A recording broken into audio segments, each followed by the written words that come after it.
I know that they would also like to see some of Shedeur Sanders this year. We know this in part because Jimmy Haslam has told us, yes, absolutely, absolutely, we want to see these two rookie quarterbacks play at some point this season. So I just think that they're going to hold to that, and they're going to see what they have heading into this 2026 draft.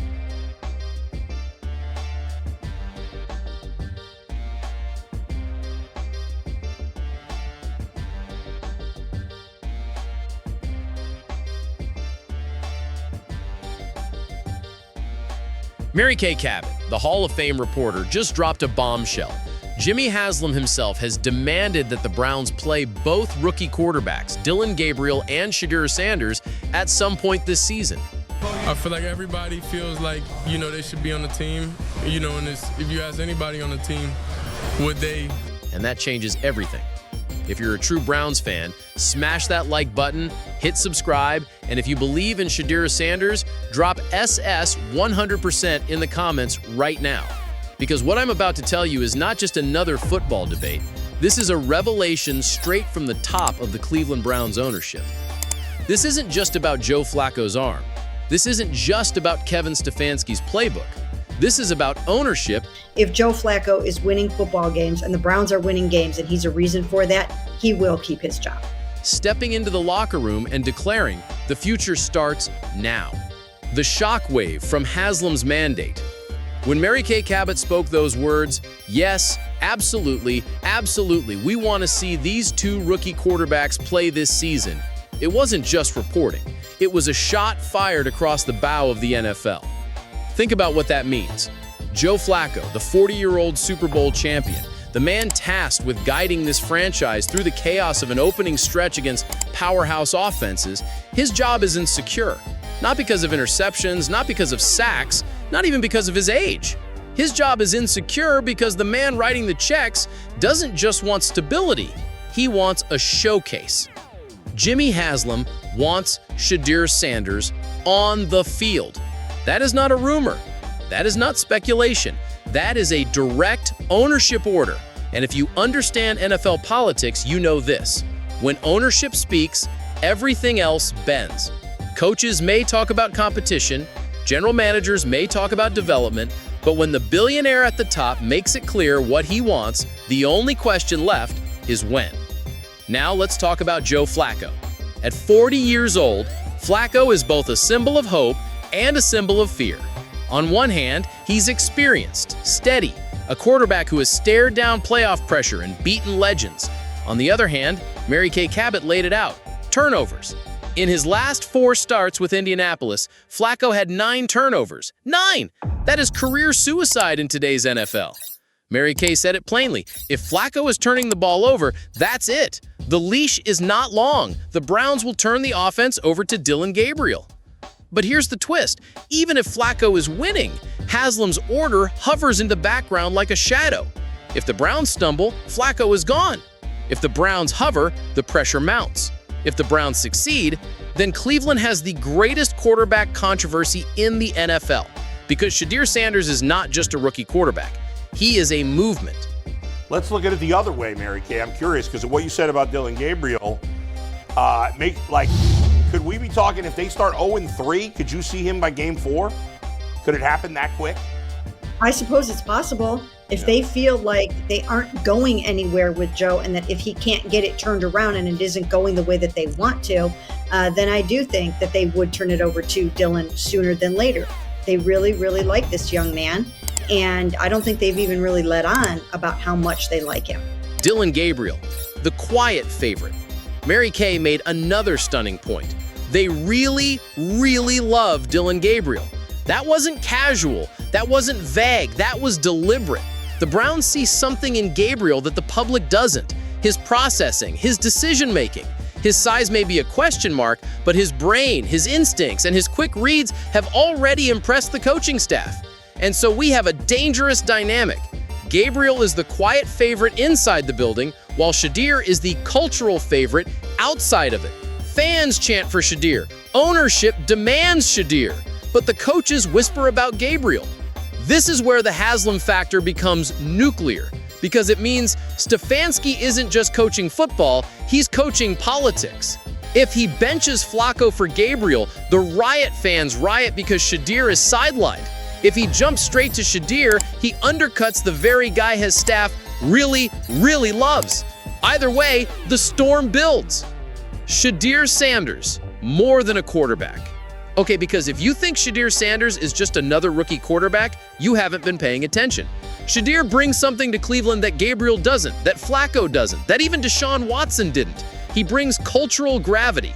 This is the son of Deion Sanders, primetime himself. This is the quarterback who turned Colorado into the epicenter of college football, who sold out stadiums, who crashed NIL records, who made sunglasses and watches into pregame weapons. He is a walking brand. Cleveland doesn't just have a quarterback on its hands, it has a phenomenon. And that's why Haslam's order is so explosive, because he isn't just thinking about wins and losses. He's thinking about ticket sales, about jersey sales, about national television games, about turning the Browns from a franchise known for dysfunction into a franchise known for spectacle. When Shedeur steps on that field, it's not just a drive, it's an event, and Haslam knows it. The locker room divide. Now let's get real about the locker room. Myles Garrett, Denzel Ward, David Njoku, these are players in their prime, veterans who don't care about future development. They care about one thing, winning now. Mary Kay was crystal clear. You cannot have a team loaded with veterans hungry for a Super Bowl push and then suddenly bench the quarterback who's winning games just because ownership wants to audition rookies. That destroys culture. That fractures the locker room. But here's the flip side. If the team starts slow, if the defense dominates, but Flacco stalls, how long before Garrett himself starts wondering if Shedeur's arm could change the equation? How long before Njoku starts thinking about the highlight reel connections Shedeur made in college? How long before the locker room divides between those who want the steady veteran and those who want the electric rookie? This isn't just about Haslam versus Stefanski.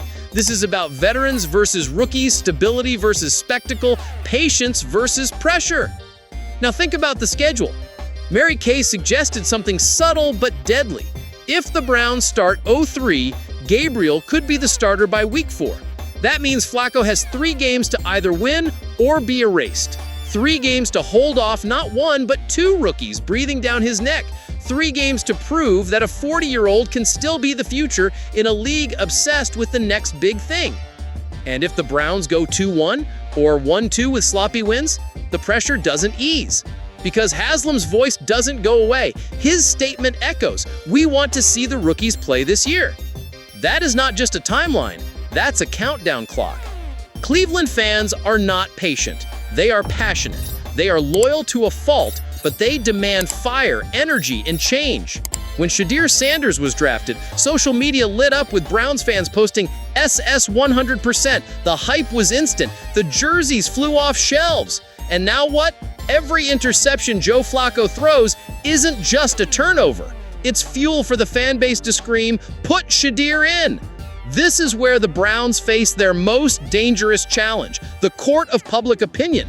Because once fans smell blood, once they believe the future is being wasted on the bench, it doesn't matter what Stefanski thinks. The chants get louder, the boos get harsher, the stadium becomes a referendum, not a celebration.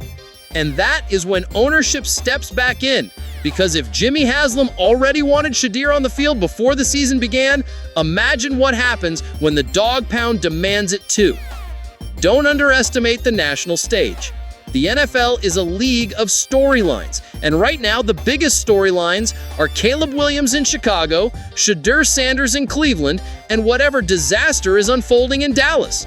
Networks are salivating over Shedeur. They want his face in prime time. They want his highlights on SportsCenter. They want his sound bites after games. So when Haslam says, "We want him to play," he isn't just speaking for Cleveland. He's speaking for television executives, advertisers, and sponsors who see Shedeur as ratings gold. The NFL isn't just football, it's entertainment. And Shedeur Sanders is the hottest young entertainer waiting in the wings. The Stefanski problem. Let's not ignore Kevin Stefanski. This is a coach who has survived longer in Cleveland than most thought possible. He's a man who preaches discipline, structure, system football. But now his system is colliding with chaos. Ownership wants rookies. Fans want rookies. The NFL wants rookies. But yet Stefanski knows the truth. Rookie quarterbacks make mistakes, they misread defenses, they force throws, they kill drives.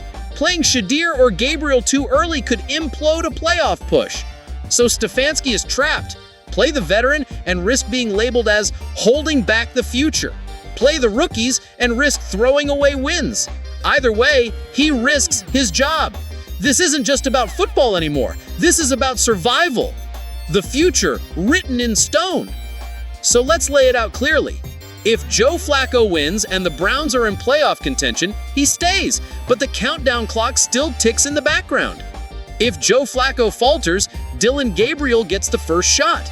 But no matter what, Jimmy Haslam's words are destiny. Shedeur Sanders will play this season. It is no longer a question of if, it is a question of when. And when he does, the NFL will explode. The Browns will either ignite into a playoff contender, fueled by a rookie phenomenon, or collapse into chaos under the weight of too many quarterbacks, too much politics, and too much pressure. Kay Cabot gave us the inside truth.